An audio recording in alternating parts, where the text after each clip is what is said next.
Hello guys, welcome back to my channel. তোমরা সবাই কেমন আছো? আমি খুব ভালো আছি আর ভীষণ ভীষণ খুশি। এখন বাজে সময় ভোর 4টে।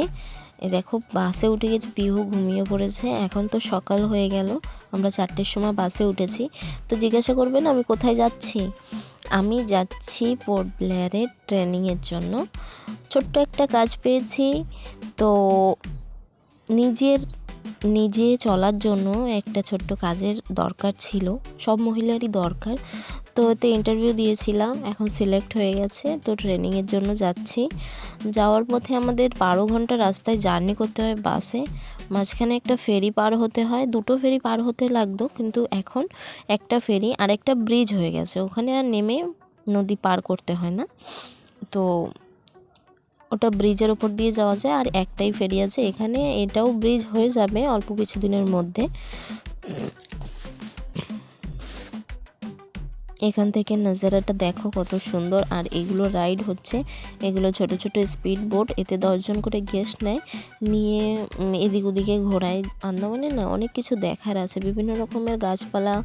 তারপরে কোনো জায়গায় মানুষের পুরনো দিনে যেসব ইংরেজরা শাসন করতো, সেই সময় মানুষকে মেরে ফেলতো না, সেই সব মাথার খুলি, কঙ্কাল দেহ, এসব অনেক কিছুই দেখার আছে। আর সাগরের নিচে তো আরও, আমরা উপরে যা দেখি সাগরের নিচে আরও সুন্দর কিছু কিছু জিনিস আছে। আমি একবারই গিয়েছিলাম, বেশি নিচে যেতে পারিনি, তো হালকা ফুলকা দেখেছি। যেটুকু দেখেছি এত সুন্দর, পাথরগুলো এমনভাবে থাকবে যেন ফুল গাছ, ছোট ছোট যে ফুল গাছ হয় না, ছোট ছোট দুয়ারের সামনে লাগানো থাকে, ওরকম ফুল গাছের মতো পাথরে লতা লতা হয়ে থাকে, মানে ফুলের মতো রঙিন পাথর হয়ে থাকে। তো দূর থেকে মনে হবে ফুল গাছ, ধারে গিয়ে ধরে দেখবে সেই সময় দেখবে পাথর। কিন্তু দুঃখের বিষয় এটাই, সাগরের জিনিস উপরে উঠালে সেটা মরে যায়, আস্তে আস্তে শুকিয়ে যায়। সাগর থেকে যে কোনো জিনিস তুমি উঠিয়ে উপরে রাখবে, তো সেটা আস্তে আস্তে শুকিয়ে যাবে, কালার চেঞ্জ হয়ে যাবে। আর ফরেস্টের থেকেও মানা করে, এগুলো করতে হয় না। তো তোমরা দেখলে আমরা একই বোটে, মানুষও আসলাম, গাড়িও আসলো। এখন আমরা নেমে গেছি, বাসে ওঠার জন্য এখানে ওয়েট করব, বাস আসুক, সব প্যাসেঞ্জার একসাথে তুলে 12:30টার সময় ক্যানবে ছাড়বে। ক্যানবে মানে হচ্ছে এখানে না ওই উঙ্গি জারোয়া যাদেরকে বলে, ওরা থাকে। ওরা আগে অনেক হামলা করতো, বাসের গায়ে তীর মারতো, কখনো কখনো মানুষ মারা যেত, ড্রাইভাররা মারা যেত। তো তার জন্য এখন এখান থেকে পুলিশ গাড়ি, যতক্ষণ ওদের এরিয়া শেষ না হবে ততক্ষণ পুলিশ গাড়ি যাবে আমাদের সাথে। আর জারোয়ারা না পুলিশের ড্রেসকে ভীষণ ভয় পায়, ঠিক আছে? পুলিশের ড্রেসকে ভীষণ ভয় পায়, ওই গেরুয়া পোশাক ওরা দেখতে পায় না। যদি ওরা গেরুয়া পোশাকে কাউকে দেখে তো তারা উল্টে পালায়, তো তার জন্য পুলিশ সাথে যায়। আর এখন এইগুলো অনেক কম হয়, ওরা এখন অনেক সভ্য হয়ে গেছে, মানুষের সাথে মেলে কথা বলে। ওদের জন্য সরকার মেডিকেল বানাচ্ছে, স্কুল বানাচ্ছে। তো এখান থেকে ফোন ইউজ করা বন্ধ ওদের এরিয়া পর্যন্ত, কেননা ওটা না মানে বাইরে থেকে অনেক লোক আসে দেখতে, ওখানে ফোন টোন অ্যালাউ করা যাবে না। ওটা একটা শো, যেরকম চিড়িয়াখানা, ওটা একটা শো, বাইরে থেকে লোক এসে দেখে। তো এটাও বাইরে থেকে লোক এসে দেখে, তো সেজন্য আমরা ফোন ইউজ করতে পারি না, ওখানে ফোন ইউজ করা বারণ। না হলে ফাইন আছে, পুলিশকে জবাব দিতে হবে যে তুমি কেন ফোন ইউজ করলে। এটা মানা করা সত্ত্বেও মাইকে বাস ছাড়ার আগে থেকে অ্যানাউন্স করে দিয়েছে। তো এখন তো জঙ্গলের পাশ থেকে এখন ওদেরকে দেখা যাচ্ছে না, আমি চুরি করে ভিডিওটা করলাম। দেখো চারিপাশে খালি জঙ্গল আর জঙ্গল, এর মানে মাঝে মাঝে ওদের ঘর দেখা যাবে, ওরা রাস্তার পাশে পাশে ঘর বানায়, একটু চড়াইতে আর কি। আর আন্দামানটা না পুরো পাহাড়ি এলাকা, পুরো পাহাড়, আমরা এই যে পাহাড়ের মধ্যে থেকেই যাচ্ছি। তো যাই হোক বন্ধুরা, তোমাদেরকে বেশি সময় দেখাতে পারলাম না। বাজারে ঢুকে গেছি, গাড়িতে তেল নেই, এখন এই যে পেট্রোল পাম্পে তেল ভরা হচ্ছে।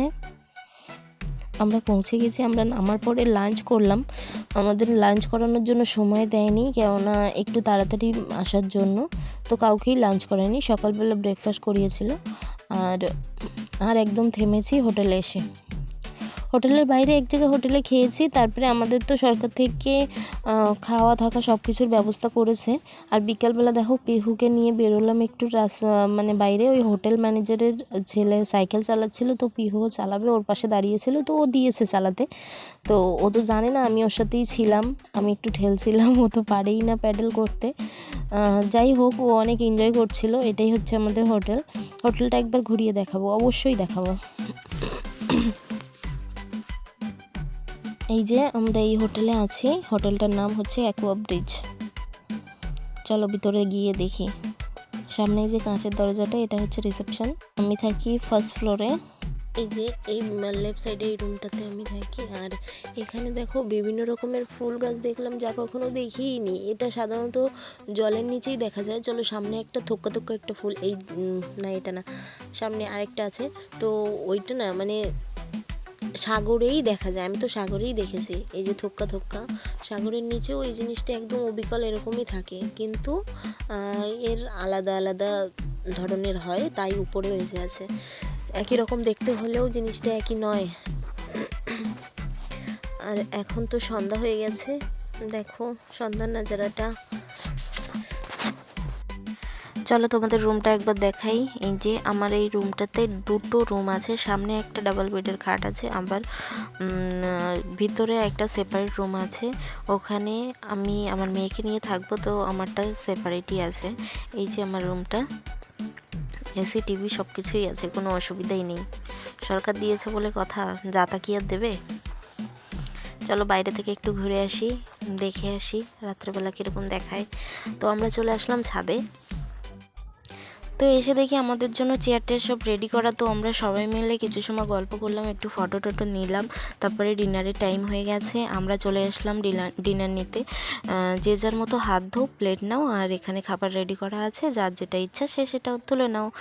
তো আমরা খাওয়া দাওয়ার পরে চলে গেলাম যে যার রুমে। রাত্রিটুকু তো কাটলো, ঘুমিয়ে পড়লাম। প্রথম রাতে বেশ ভালোই লাগলো, সব জায়গায় ঘুরলাম ফিরলাম, তারপরে ইচ্ছা মতো খেলাম, কোনো অসুবিধা নেই। আমরা যেটা অর্ডার করব সেটাই দেবে, ওদেরকে অ্যাকচুয়ালি এরকমই অর্ডার করা হয়েছে। দেখো গাইজ, আজকে ট্রেনিংয়ের প্রথম দিন শুরু হবে আর কি। তো সকাল হয়ে গেছে, আমি প্রথম রাতে নতুন জায়গায় এসেছি, তো তাই ভালো ঘুম হয়নি। সবার আগে আমি উঠে গেছি। দেখো রাস্তায় কাউকে না দেখা যাচ্ছে, না হোটেলে আমার ফ্রেন্ডরা কেউ উঠেছে, কেউই ওঠেনি, আমি সবার ফার্স্ট। 8:30টার সময় আমাদের নাস্তা দিল, খাওয়া দাওয়া স্নান রেডি হয়ে তারপরে আমরা 9টার সময় নিচে চলে আসলাম। দেখি বাস ওয়েট করছে, তো 9টার সময় আমাদের বাস ছেড়েছে। 10-15 মিনিট লাগে ডাইরেক্টর অফিসে আসতে। সামনে যে বিল্ডিংটা দেখতে পাচ্ছ, এই বিল্ডিংটাতে আমাদের ট্রেনিং হবে। চলো ভিতরে গিয়ে দেখি।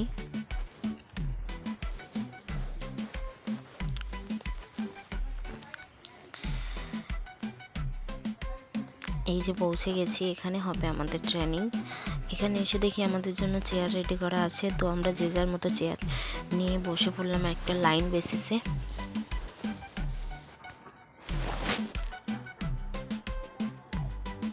এখনো সবাই এসে পৌঁছায়নি।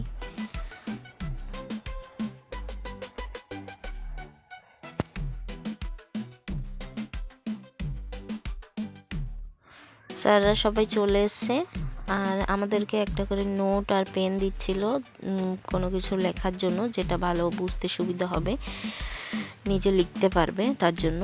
কন্টিনিউ 1.5 ঘন্টা হওয়ার পরে আমাদের রিফ্রেশমেন্টের টাইম দিল। চা, পকোড়া, সিঙ্গারা, আগ্রাম বাগ্রাম এইসব দিয়ে রিফ্রেশমেন্টের টাইম দিল, একটু ফ্রেশ হওয়ার আর কি। তারপরে আবার শুরু হয়ে গেল ওই বকবকানি, সরি মানে ট্রেনিং। তো এরপরে আবার 12:30টার সময় লাঞ্চ আসবে। এই দেখো গাইজ, আমাদের লাঞ্চ চলে এসছে। এখানেও একই অবস্থা, নিজের হাতে সব কিছু রেডি করাই আছে, নিজের হাতে তুলে নাও, নিয়ে খাও নিজের বাড়ির মতো, কোনো অসুবিধা নেই। এইভাবেই কেটে গেল আমাদের 3টে দিন। 3 দিনের ট্রেনিং ছিল, তো বেশ এনজয় করেই কাটালাম। তো বাই বাই গাইজ, আবার ফিরে আসবো নতুন কোনো ভিডিও নিয়ে। ততক্ষণ সবাই ভালো থাকো, সুস্থ থাকো, ভিডিওটাতে লাইক করো।